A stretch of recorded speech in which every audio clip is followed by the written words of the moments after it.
Este conteúdo é uma obra independente. Seus comentários e opiniões são de responsabilidade dos seus idealizadores, não refletindo pensamentos e opiniões da emissora TVI. Bom dia mais uma vez. Pessoal, o assunto hoje é direito do consumidor.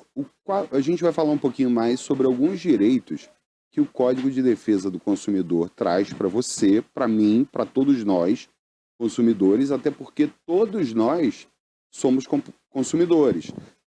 Eu sou um prestador de serviços, então muitas vezes eu estou na posição de fornecedor. Quem é comerciante, quem tem uma indústria, quem presta qualquer serviço, em algum momento também pode ser considerado fornecedor, mas o que não difere é que todos nós, invariavelmente, somos consumidores de algum bem ou de algum serviço, algum produto ou algum serviço.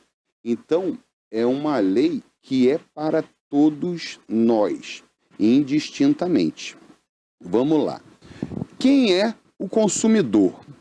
É a pessoa física ou jurídica que adquira produtos, bens ou serviços duráveis ou não duráveis para consumo próprio, tá? Consumo próprio ou de terceiro, tá? Mas o importante é que você entenda que o direito do consumidor, a lei, o Código de Defesa do Consumidor, ela é aplicável às relações de consumo. Então, se você compra para consumo próprio ou da sua família ou de terceira pessoa, aplica-se o Código de Defesa do Consumidor. Se você compra, e aí é importante neste ponto a gente fazer uma distinção.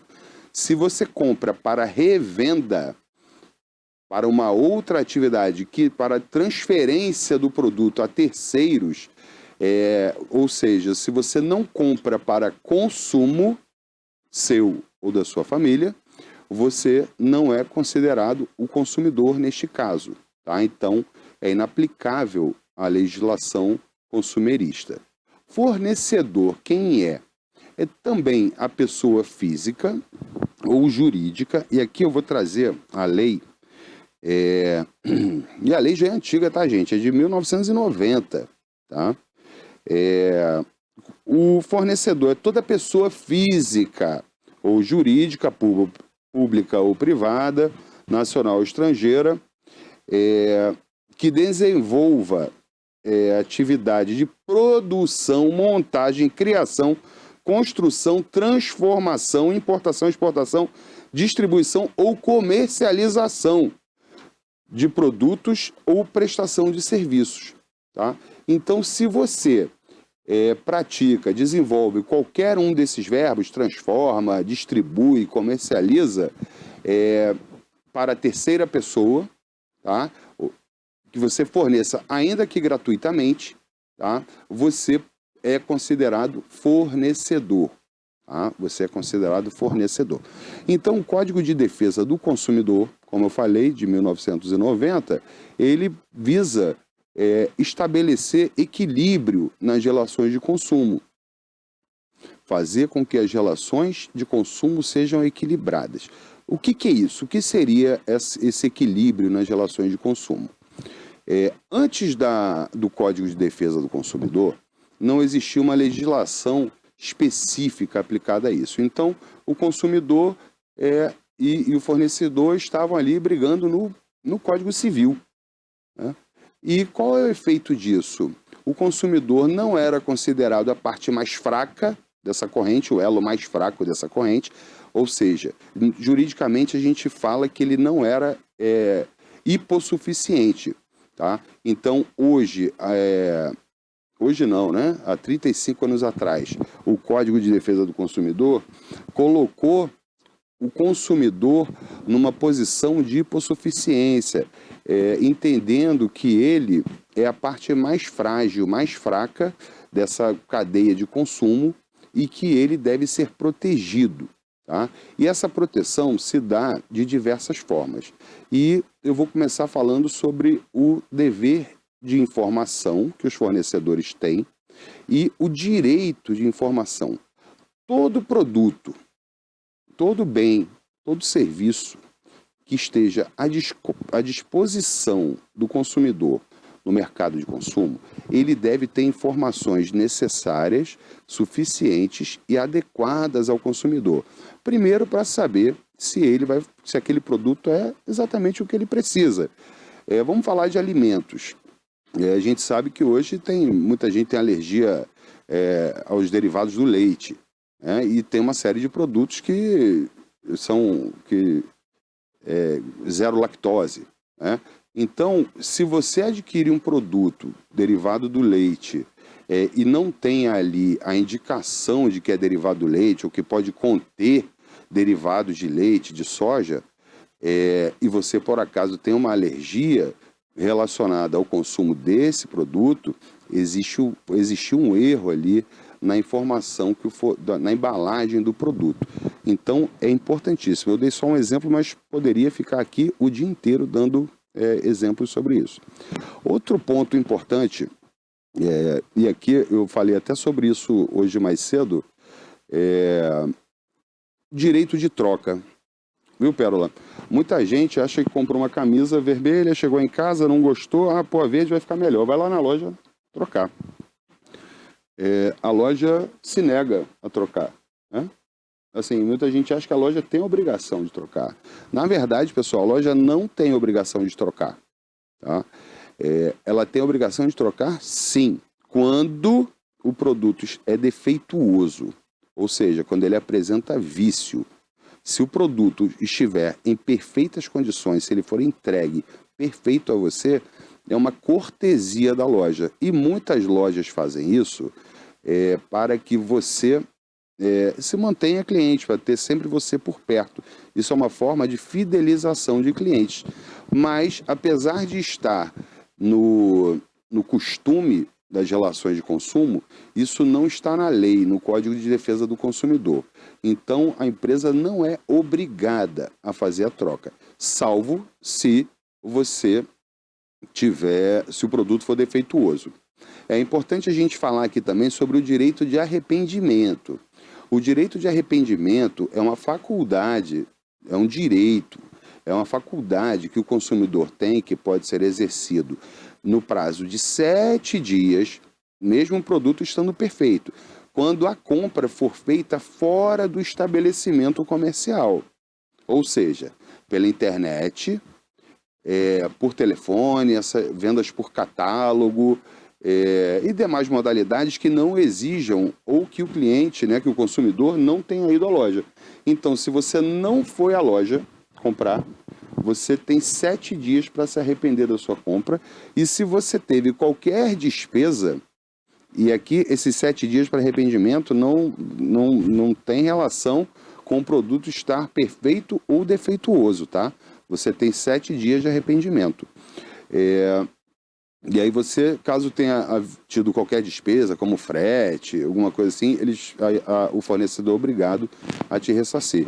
E aqui eu toco num ponto importante, que muita gente compra uma coisa, né, vê na foto aquele produto lindo, maravilhoso, e quando chega, o produto não é bem aquilo que ele esperava, ou é completamente diferente, né?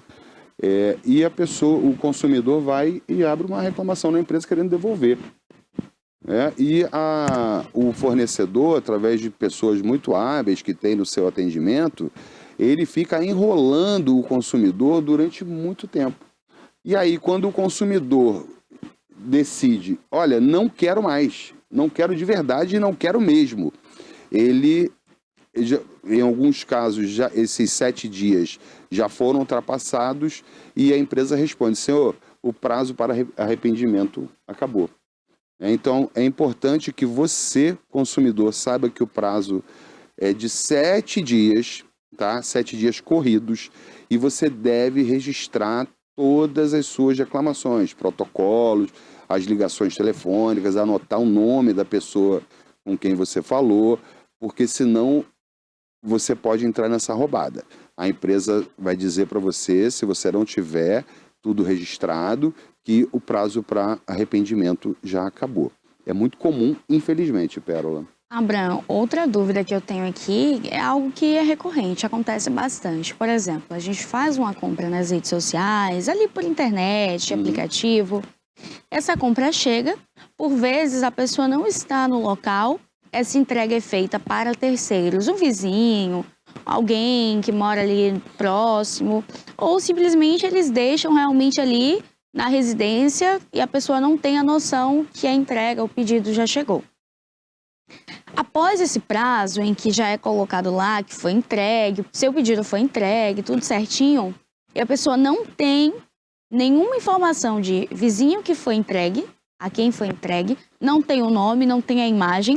O que acontece num caso como esse? A sua encomenda é entregue para terceiros, você não consegue informações ali de quem foi, você pergunta, você não vai simplesmente sair batendo na porta de todo mundo. Aos mais próximos você pergunta, diz que não, e aí o que acontece? A pessoa fica com essa perda ou ela pode ser ressarcida de alguma forma?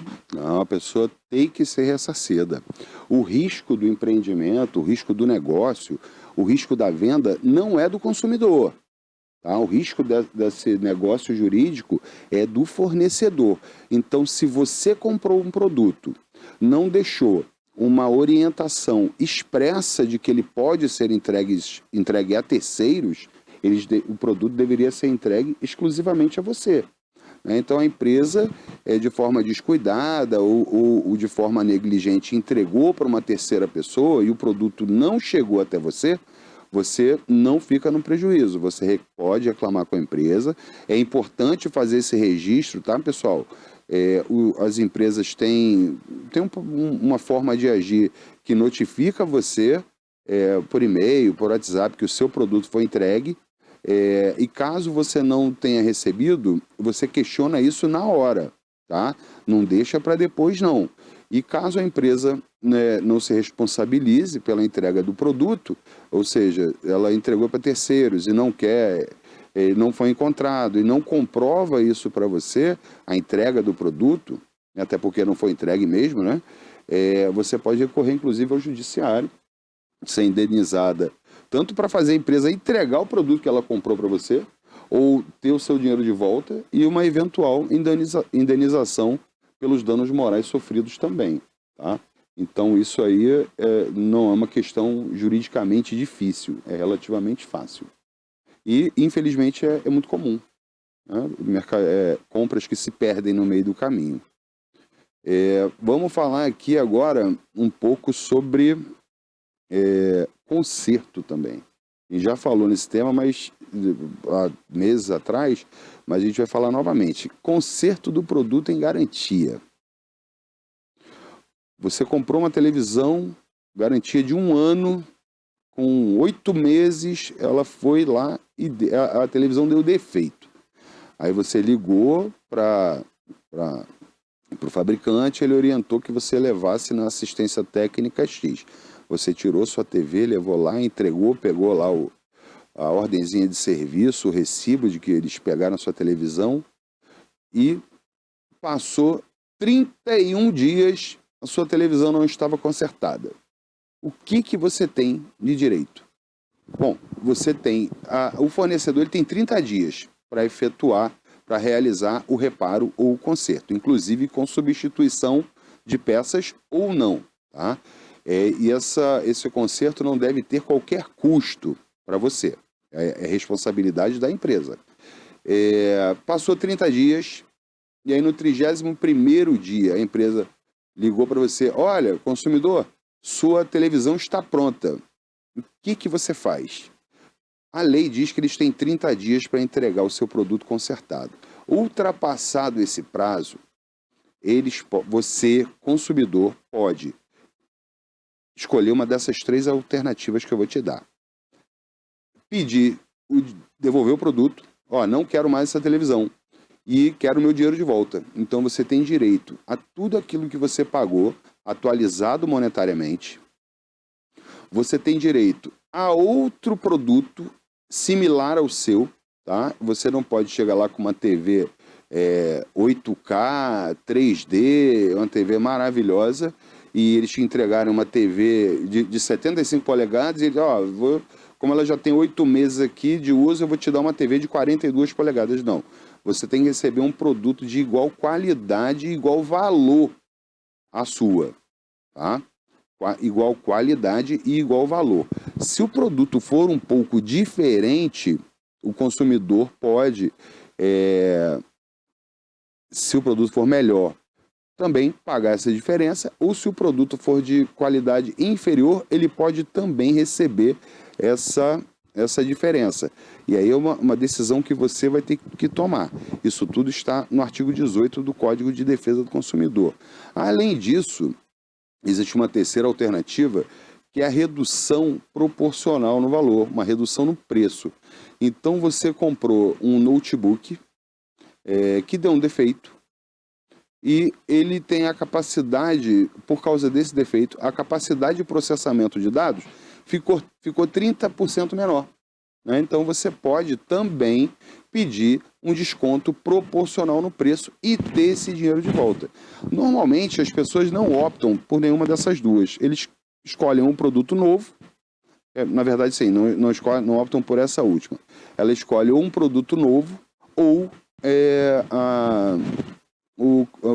a devolução do dinheiro, o cancelamento do negócio, né? Devolve a TV e pega o dinheiro de volta. Essas são as duas opções mais utilizadas. Mas é importante que você saiba, para que você, na hora que você for exigir isso do fornecedor, você saiba exatamente quais são as opções e que não são só aquelas que os fornecedores estão te dando, que muitas vezes não são as que a lei descreve. E volto a falar, você, consumidor, nós, consumidores, somos considerados como o elo mais fraco dessa corrente. Então, tudo é interpretado em nosso favor.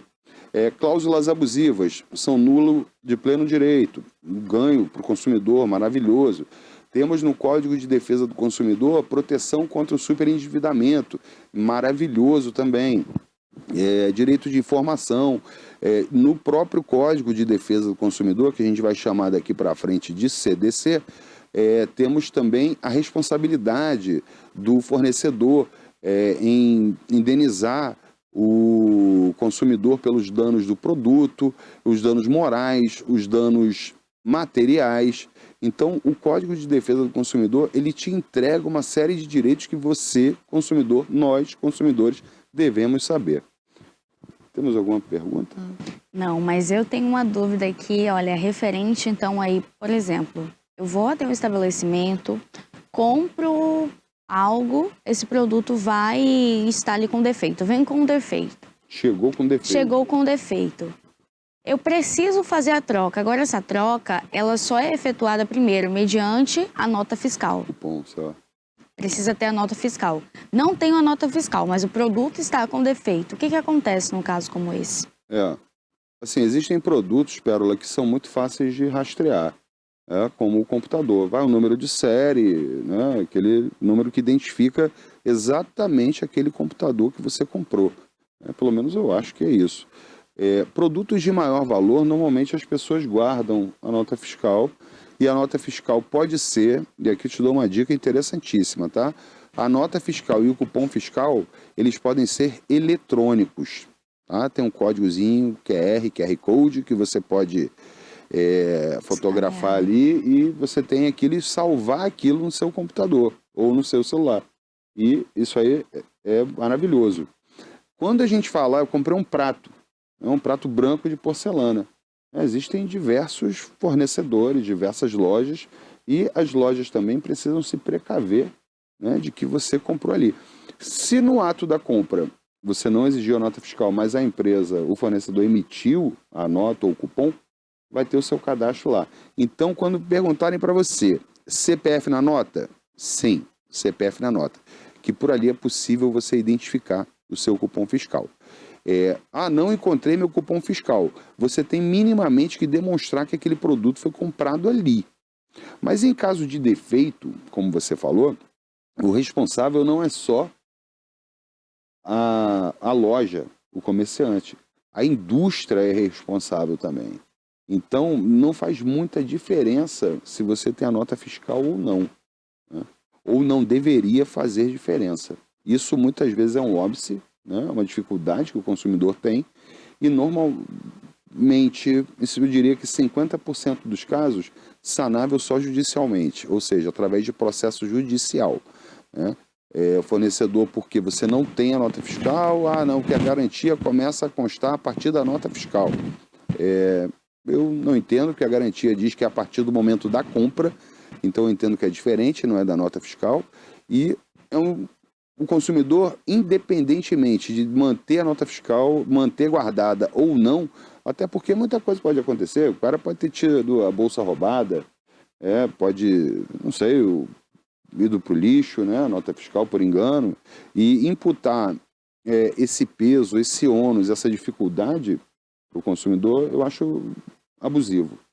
Outra questão também que eu queria saber se é uma taxa abusiva ou não, em relação quando a gente faz algum tipo de compra, quando você fala, olha, cartão, débito ou crédito, por vezes agora já tem uma taxa. Antigamente era somente no crédito, né? Tinha diferença ali de 2 até no máximo R$ 5 de diferença no valor.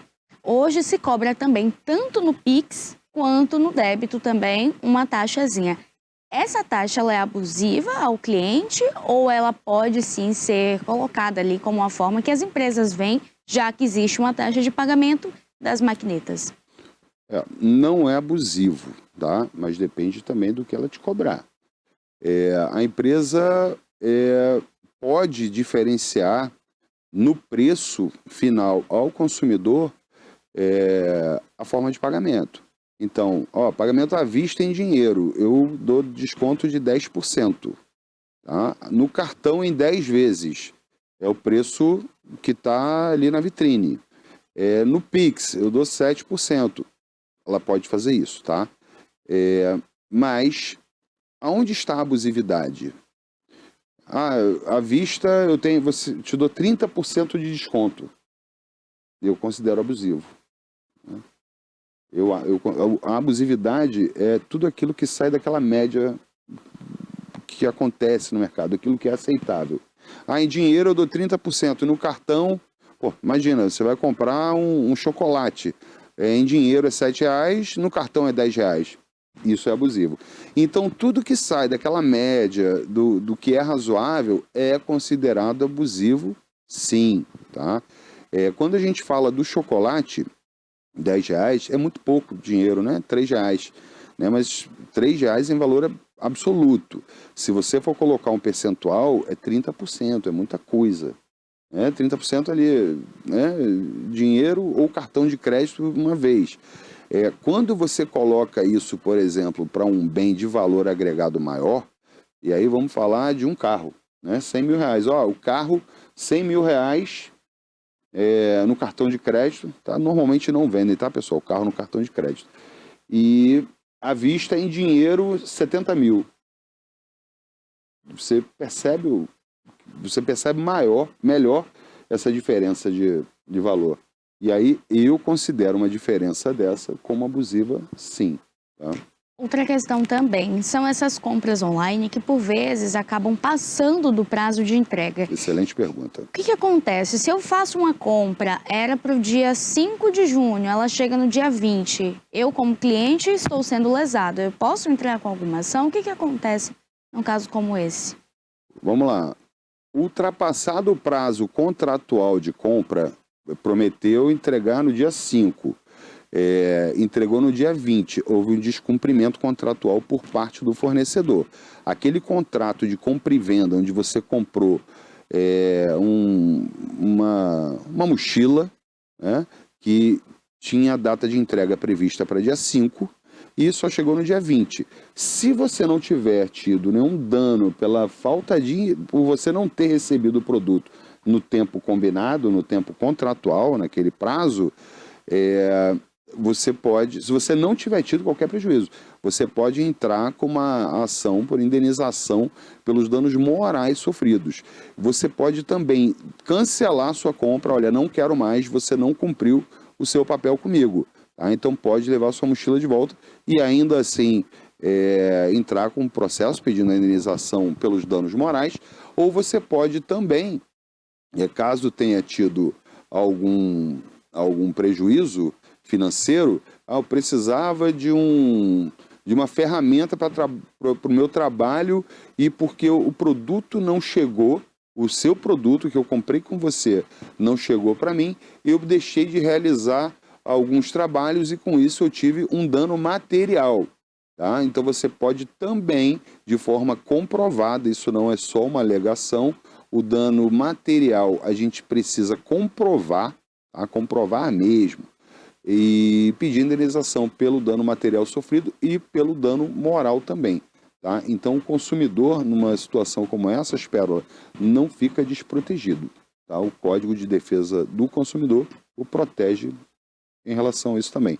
Eu já vi casos, e assim, é importante isso, a postura do judiciário, né? E aí eu trago as figuras dos magistrados, os juízes, o produto não chegou no prazo, mas chegou, foi entregue, perfeito, bonitinho, houve uma falha na prestação do serviço. Salvo engano, é o artigo 14 do CDC. A falha na prestação do serviço gera indenização in re ipsa, ou seja, por si só, houve uma falha na prestação do serviço.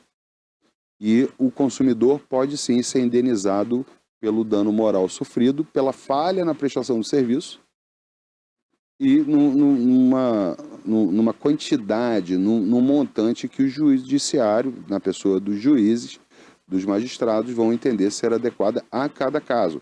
Existem pessoas que não recebem nada, entendendo o magistrado que aquilo é um mero aborrecimento, e existem pessoas que realmente recebem valores substanciais, podendo chegar a 10, 15, 20 mil reais. Isso é importante porque para que os fornecedores tenham a preocupação de entregar não só para você, não só para mim, mas para todos o produto dentro do prazo, para que ele cumpra o contrato que ele celebrou com você, de compra e venda. Combinou entregar no dia 5, tem que entregar no dia 5 ou antes, depois jamais. Eu já vi casos que a entrega ficou combinada para um dia 5, né? Chegou no dia 6, eles não falaram nada, a pessoa saiu para trabalhar, tem um advogado também, ele saiu para trabalhar e foram lá entregar, não tinha ninguém em casa. Aí foram, olha, hoje é sexta-feira, não estou aí, estou trabalhando, mas você pode me entregar no sábado, um absurdo, né? Vocês poderiam ter me avisado, e, enfim, e ainda assim ele entrou com uma ação e recebeu uma indenização por danos morais que deu para ele tomar um bom uísque aí num bom local. Essas questões, principalmente quando a gente fala desses pedidos online, é uma questão que vem acontecendo recorrente, né? Empresas ali, que a mulherada, principalmente a mulherada, né, gosta de comprar produtos ali de estética, produtos de cosmético, e às vezes você pede uma grande quantidade. E principalmente é um valorzinho considerável. E quando vai passando aquele tempo, às vezes a pessoa até esquece. É o que eu mais vejo de vídeo ali na rede social, principalmente uma empresa que ela vem sendo investigada agora, até mesmo por essas entregas serem, né, dadas ali como um tempo irreal, que não irá acontecer, que nunca chega nesse prazo. Todos os clientes que fazem a compra nesse site passam ali no mínimo 15 dias para receber depois do prazo de entrega. E eles prometem quanto tempo? Não, eles dão prazo normal para a entrega normal, mas sempre ultrapassa. Não é um cliente, não é 2, não é 3, todos esses clientes. Aí agora, recentemente, né, tem até um programa de TV também que fala sobre isso, esses juros abusivos de entrega, enfim.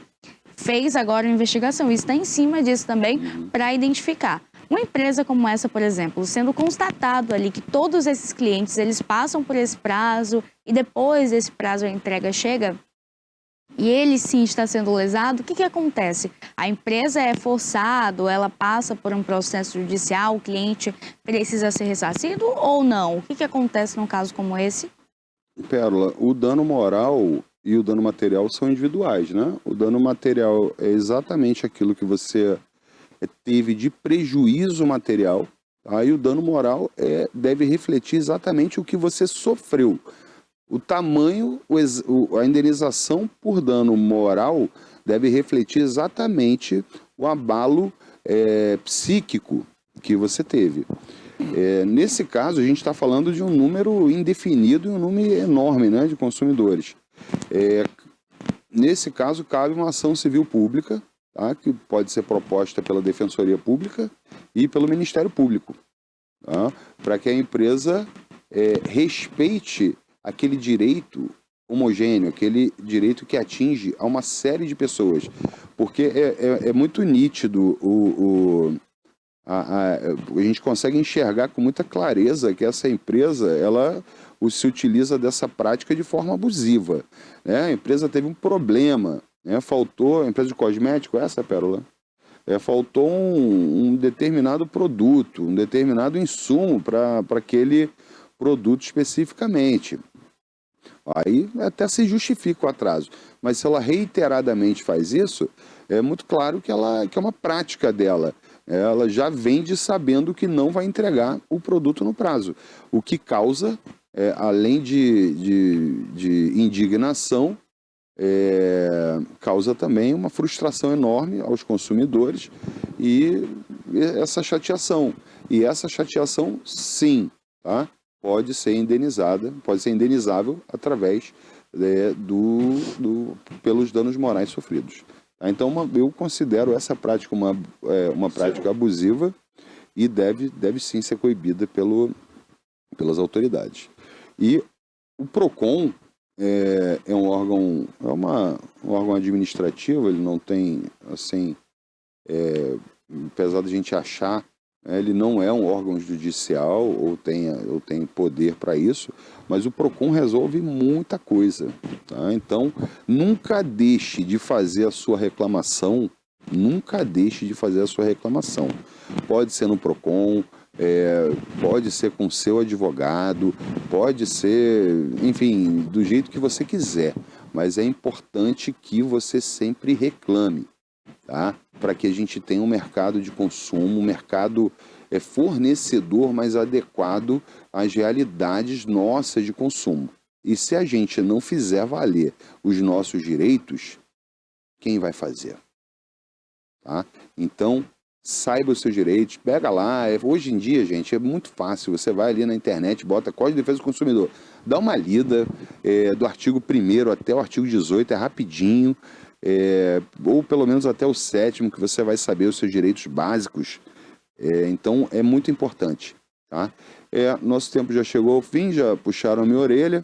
Eu quero agradecer mais uma vez a você, telespectador, por estar aqui, por deixar a gente entrar na nossa casa. Semana que vem vamos trazer mais assuntos de interesse geral, numa linguagem descomplicada, objetiva, prática e sem juridiquês. Tá? Meu nome é Abraham Feldman, seu advogado, e Cássio, depois coloca aqui o Instagram também o WhatsApp lá do escritório. Se você tiver alguma pergunta, pode mandar para a gente responde com muita satisfação, normalmente respondemos rápido. Pérola, chegamos ao fim. Chegamos ao fim. Obrigado aí mais uma vez por esta quarta-feira. Tá? Então fique bem. Quando tiver com a Toné, manda um beijo para ela. Eu vou mandar um abraçozão pra Tonézinha. Segunda-feira a gente tá de volta aqui, quarta. Você traz o que aqui pra gente, Abraham? Então, vou programar ainda. Eu cheguei ontem à noite de viagem, ainda tô meio cansado. Eu vou pensar na pauta durante a semana. Pronto, descansa e traz aqui pra gente.